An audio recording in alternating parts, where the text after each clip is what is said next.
So yun, hello guys, welcome to my vlog.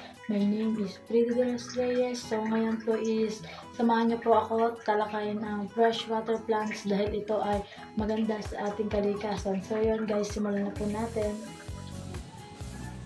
Meron tayong 3 types of freshwater plant. Merge or hornwort.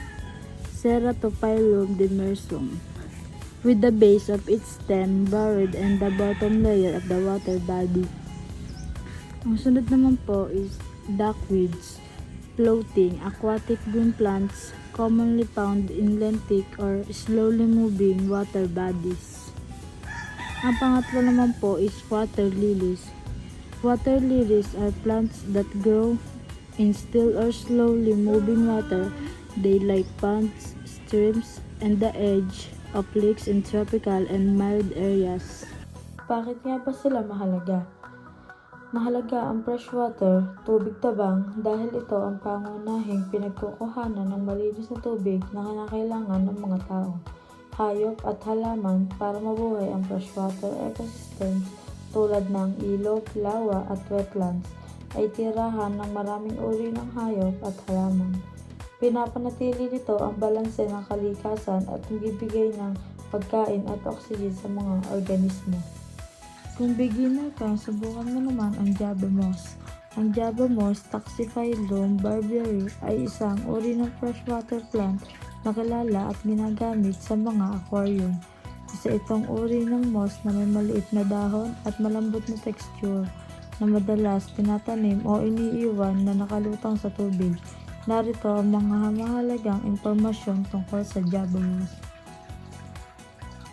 Isa na dito ang Amazon. Ang Amazon sword, Echinodorus spp, ay isang tanyag na freshwater plant na kadalasan ginagamit sa mga aquarium. Kilala ito sa malalaki at matitibay na dahon na mukhang espada, kaya tinatawag itong sword plant. Isa itong hardy at magandang halaman na nagbibigay ng natural na itsura sa mga aquarium. Paano nga ba alagaan ang freshwater plants? Mga pangunahing pinagkukunan ng tubig ang freshwater ang ginagamit para sa inuming tubig, pagluluto at sanitasyon. Ito rin ang ginagamit sa pagtubig para sa mga sakahan at industriya. Isa din ang pagpapanatili ng kalikasan. Ang freshwater ecosystem tulad ng ilog, lawa at wetlands ay tirahan ng maraming uri ng hayop at halaman. Pinapanatili nito ang balanse ng kalikasan at nagbibigay ng pagkain at oxygen sa mga organismo. Isa rin ang pagkain at kabuhayan.